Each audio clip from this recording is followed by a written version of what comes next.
नीलातुङ्गस्तनगिरि तडिसुप्तमुत्पोत्य कृष्णं पारात्यं संसुधि सदसुत्तमत्यापयन्ति सोचिष्टायां शोचनिकलितं यावलास्कृत्य भुङ्क्ते கோதாதஸ்மை நம இதம் பூவயவாஸ்து பூயகா அன்னவயல் புதுவை ஆண்டாளரங்கற்கு பண்ணு திருப்பாவழி பல்பதியம் இன்னிசையால் பாடி கொடுத்தானற் பாமாலை பூமாலை சூடி கொடுத்தாலை சொல்லு சூடி கொடுத்த சுடர்கொடியே தொல்பாவை பாடி அல்லவல்ல பல்பதியாய் நாடிநீர் வெங்கடவர்க்கு என்ன விதியென்ற இம்மாற்றம் நாம் கடமா வண்ணமே நல்கு. இன்று மார்கழி மாதத்தின் 4வது பாசுரம் ஆழிமழை கண்ணா என்கின்ற பாசுரம். முதல் பாசுரத்தில் ஆண்டாள் தாயார் பிராப்ய பிராபகத்தை கூறினார். 2வது பாசுரத்தில் அந்த பிராப்ய பிராபகத்தை கடைபிடிக்கும் அதிகாரிகள் செய்ய வேண்டியவையும் செய்யக்கூடாதவையும் கூறினார். மேலும் 3வது பாட்டில் இந்த உலகத்துக்கு தேவையான விஷயமான மழை பொழிய வேண்டும் என்று கூறுகின்றார். இந்த 4வது பாசுரத்தில் அந்த மழை எப்படியெல்லாம் பெய்ய வேண்டும் என்று ஆண்டாள் தாயார் கூறுகின்றார். மேலும் கிருஷ்ணன் இந்த ஆயர்பாடி பெண்களிடம் தன்னை தாழ விட்டு கொண்டு மிகவும் எளிமையாக மிகவும் பிரேமையுடன் பழகுவான். அந்த கிருஷ்ணன் எப்படிப்பட்டவன் என்றால் பட்டுடை அடையவர்களுக்கு எளியவன், பிறர்களுக்கு அரிய வித்தகனாக இருப்பவன். அதாவது தன்னை சரணமடைந்த பாகவதர்களுக்கு அவன் எப்படி இருப்பான் என்றால் அடியவனாக இருப்பான், மிகவும் எளிமையாக இருப்பான். நமக்கு என்ன பெயர் என்றால் ஸ்தனநந்த பிரஜைகள் என்ற பெயர், அதாவது பால்மனம் மாறாத குழந்தைகள் என்ற பெயர். ஒரு குழந்தை தன்னுடைய தாயையே நோக்கி கொண்டு இருக்கும். தன் தாயை தவிர வேறு யாரிடமும் செல்லாமல் தன் தாயையே நோக்கி தன் தாயையே எதிர்பார்த்து கொண்டு இருக்கும். அதே போன்று பாகவதர்களான நாமும் பகவானான ஸ்ரீமன் நாராயணன் ஒருவனுடைய திருவடியை மட்டுமே நோக்கி கொண்டு இருக்க வேண்டும். அப்படி இருக்கும் பாகவதர்களுக்கு அவன் எளிமையாக இருப்பான். பட்டுடை அடியவர்களுக்கு எளியவன், பிறர்களுக்கு அரிய வித்தகன். இந்த பகவத் சிந்தனை இல்லாதவர்களுக்கு அவன் வித்தகனாக இருப்பான், அதாவது மாயாஜாலக்காரனாக இருப்பான். இப்படி தன்னுடைய பக்தர்களான கோபிகைகளுக்கு அவன் மிகவும் எளிமையாக இருப்பான் என்று ஆண்டாள் தாயார் கூறுகின்றார். இப்படி இந்த கிருஷ்ணன் தன்னுடைய கோபிகைகளிடம் மிகவும் தன்னை தாழவிட்டு பழகி கொண்டு இருக்கின்றான். அதனால் அனைத்து தேவதைகளும் அக்னி, மழை, வருணன் போன்ற அனைத்து தேவதைகளும் அந்த கோபிகைகளிடம் வந்து நாங்கள் உங்களுக்காக என்ன செய்ய வேண்டும் என்று கேட்கின்றதாம். அதே போன்று தர்மமே வடிவான யமதர்மராஜா தன்னுடைய சிஷ்யர்களை அனைவரும் அழைத்து பாகவதர்களுடைய, அதாவது மறந்தும் புறந்தழா மாந்தர்களுடைய திருவடியை உங்களுடைய தலை மீது ஏற்றுக்கொள்ளுங்கள் என்று யமதர்மராஜா கூறுகின்றார். அதாவது யமன் கூறுகின்றார். அந்த யமன் எப்படிப்பட்டவர்கள் என்றால் உலகத்தில் யார் தீங்கு செய்தாலும் அவர்களுக்கு தகுந்த தண்டனை வழங்கக்கூடிய வல்லமை படைத்தவர். அப்படிப்பட்ட யமதர்ம ராஜாவே தன்னுடைய அடியார்களை அழைத்து நீங்கள் மறந்தும் புறந்தொழா மாதர்களை அவர்களுடைய திருவடியை உங்களுடைய தலை மீது பதித்து கொள்ளுங்கள், அவர்களிடம் கண்டு விளங்கியிருங்கள் என்று யமதர்மர் கூறுகின்றார். மேலும் அனைத்து கிரகணங்களும் பாகவதர்களுடைய திருவடி பட வேண்டும் என்று ஸ்ரீரங்கம் படியில் நித்தியவாசம் செய்கின்றது. மேலும் ஈஸ்வரன் அவதரித்து பண்ணின ஆணை தொழில்கள் எல்லாம் பாகவத அவச்சார பொறாமையினாலே என்று நமது ஜீயர் சுவாதிப்பார். இங்கு ஜீயர் என்றால் நஞ்சையர் என்று அர்த்தம். இந்த பகவான் எதற்காக இந்த அவதாரங்களை எல்லாம் எடுத்தான்? தன்னுடைய பக்தர்களுக்கு ஏதாவது துன்பம் நேர்ந்தால் அதை பொறுக்க இயலாமல் அவர்களுக்காக அந்த அவதாரங்களை எடுத்தான். உதாரணமாக நரசிம்ம அவதாரம் யாருக்காக? தன்னுடைய பக்தனான பிரகலாதனுக்காக. மேலும் ராமாவதாரம் யாருக்காக? அந்த அயோத்தி மக்களுக்காக. இப்படி அனைத்து விதமான அவதாரங்களையும் பகவான் தன்னுடைய பக்தர்களுக்காகவே எடுத்தான். இப்படி பகவானுடைய பக்தர்களை 3 விதமாக பிரிக்கலாம். சேஷன், பாரதந்தரியன், ததய சேஷன் என்று 3 விதமாக பிரிக்கலாம். சேஷன் என்றால் தன்னுடைய விருப்பத்தின்படி பகவானுக்கு கைங்கரியம் செய்வது. உதாரணமாக லக்ஷ்மண ஆழ்வார் பகவானை நாம் எப்படி அனுபவிக்க வேண்டுமோ அப்படி ராமரை அனுபவித்தார். தன்னுடைய இஷ்டப்படி பகவானுக்கு கைங்கரியம் செய்தார். மேலும் பாரதந்தரியம் என்றால் இட்ட வழக்காக இருப்பவர்கள். பகவான் கட்டளையிட்டதை மறுக்காமல் அதன்படி நடப்பவர்கள். உதாரணமாக பரதாழ்வாரும் திருப்பானாழ்வாரும். பரதாழ்வாரை அந்த அயோத்தி நாட்டை ஆள வேண்டும் என்று ராமர் உத்தரவிட்டார். அவர் தன்னுடைய அண்ணனுடைய வார்த்தைக்கு கட்டுப்பட்டு அந்த அயோத்தி ராஜ்யத்தை ஆண்டார். பகவான் என்ன செய்தாலும் என்ன கட்டளையிட்டாலும் அதை மறுக்காமல் பரதாழ்வான் செய்தார். இதுதான் பாரதந்தரியம். அதே போன்று திருப்பானாழ்வாரும் பாரதந்தரியமாக இருந்தார்.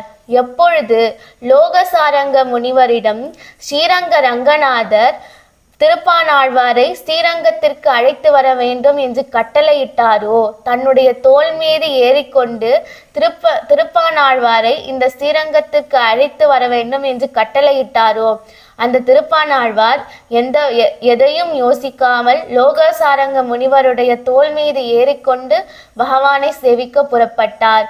இப்படி இருப்பவர்களே பாரதந்தரியமானவர்கள். மேலும் ததீய சேஷத்துவம் என்றால் பகவானுடைய அடியவர்களுக்கு தொண்டு செய்பவர்கள். அதாவது சத்ருக்னன் ஆழ்வார், மதுரகவி ஆழ்வார் போன்றோர்கள். சத்ருக்கன் ஆழ்வார் பரதாழ்வாருக்கே கைங்கரியம் செய்து கொண்டிருப்பார். அதே போன்று மதுரகவி ஆழ்வார் எப்பொழுதும் உண்ணும் சோறும் பருகும் நீரும் தின்னும் வெற்றிலை எல்லாம் கண்ணனே என்று அனுபவித்துக் கொண்டிருக்கும் நம்மாழ்வாரையே தனக்கு உபேயமாக பற்றி நம்மாழ்வாருக்கே கைங்கரியம் செய்து கொண்டிருப்பார். இப்படி பகவானுடைய பக்தர்களுக்காக கைங்கரியம் செய்பவர்கள் ததீய சேஷத்வர்கள். அதே போன்ற ஆண்டாத்தாயாரும் பகவானுடைய பக்தர்களுக்கு தொண்டு செய்வார். இப்படி சென்ற பாசுரத்தில் இந்த கோபிகை பெண்கள் எங்களுக்கு தீங்கின்றி நாடெல்லாம் திங்கள் மும்மாறி பெய்து என்று எங்களுக்கு மழை வேண்டும் என்று வேண்டினார்கள். அதனால் அந்த மழைக்கு அதிபதியான பஜன்ய தேவதை புறப்பட்டு நாங்கள் உங்களுக்கு எப்படியெல்லாம் மழை பொழிய வேண்டும் சொல்லுங்கள், நான் செய்கின்றேன் என்று வந்து கேட்டது. அதற்கு அவர்கள் பதில் கூறுகின்றார்கள்.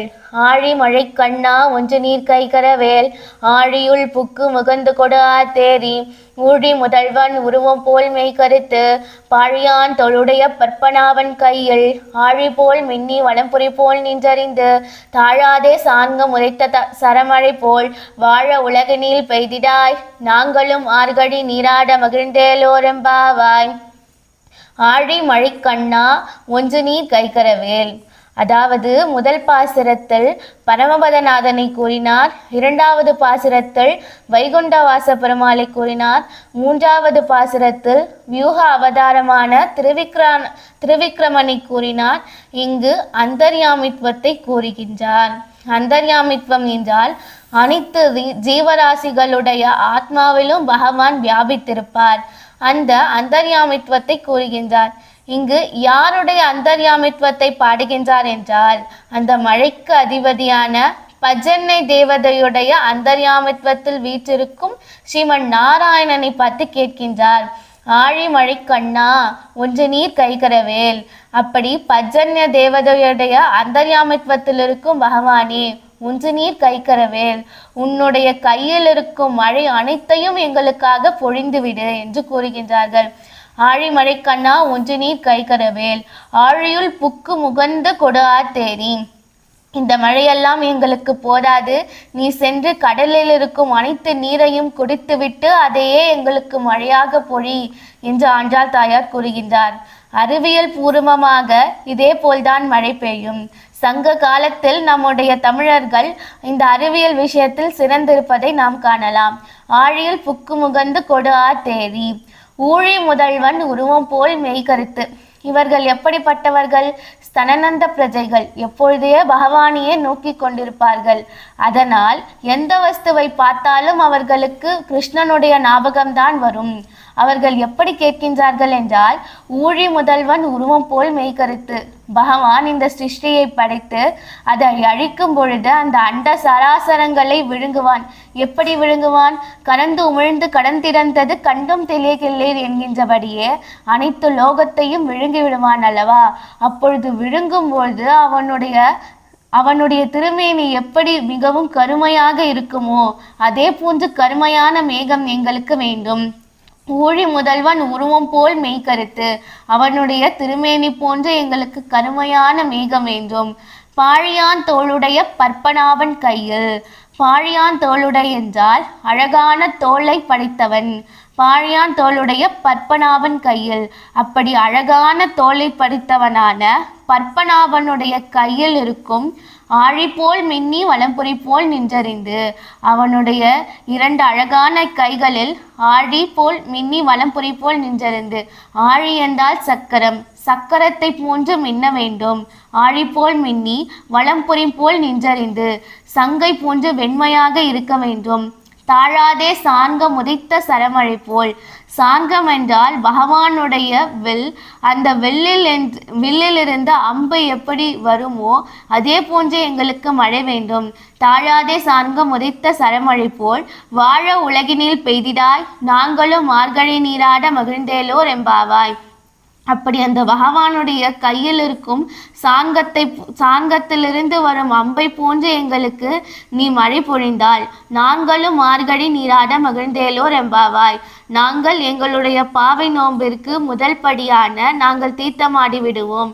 எங்களுக்கு நாங்கள் மகிழ்ச்சி அடைந்து விடுவோம் என்று இந்த பாசுரத்தை முடிக்கின்றார். இந்த பாசுரத்துடைய விசேஷ அர்த்தம் என்னவென்றால், நம் பகவானுக்கு தன்னுடைய பக்தர்களை ரட்சிக்கும் பொழுது அவனுக்கு 3 விதமான குணங்கள் தோன்றும்.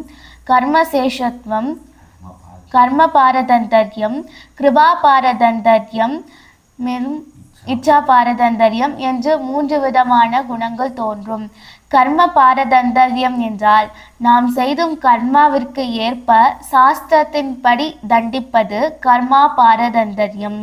கிருபா பாரதந்தர்யம் என்றால் பகவானே நான் செய்தது தவறு என்று நாம் அவனிடம் முழுமையாக சரணடைந்த போது அவனுக்கு கருணை தோன்றி நம்மை ரட்சித்தால் அது கிருபா பாரதந்தர்யம். தன்னுடைய கிருபையினாலே அவர்களை நம்மை ரட்சிப்பது கிருபா பாரதந்தர்யம். இதற்கு உதாரணமாக காகாசுரன் பகவானை சரணடைந்ததும் பகவானுக்கு கருணை தோன்றியது. அதனால் காகாசுரனை ரட்சித்தான். இது கிருபா பாரதந்தர்யம். கர்ம பாரதந்திரத்தை காட்டிலும் கிருபா பாரதந்திரத்திற்கு ஏற்றம் அதிகம். மேலும் இச்சா பாரதந்தர்யம். இச்சா பாரதந்தர்யம் என்றால் காரணமே இல்லாமல் பகவானே பற்று வைத்து அவர்களை ரட்சிப்பது.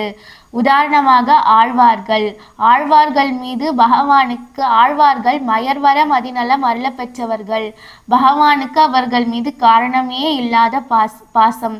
அதனால் அவர்களை ரட்சிப்பார். காரணமே இல்லாமல் ஒருவரை ரட்சிப்பது இச்சா பாரதந்தர்யம். பகவானுடைய இச்சையினால் அவன் ரட்சிக்கிறான்.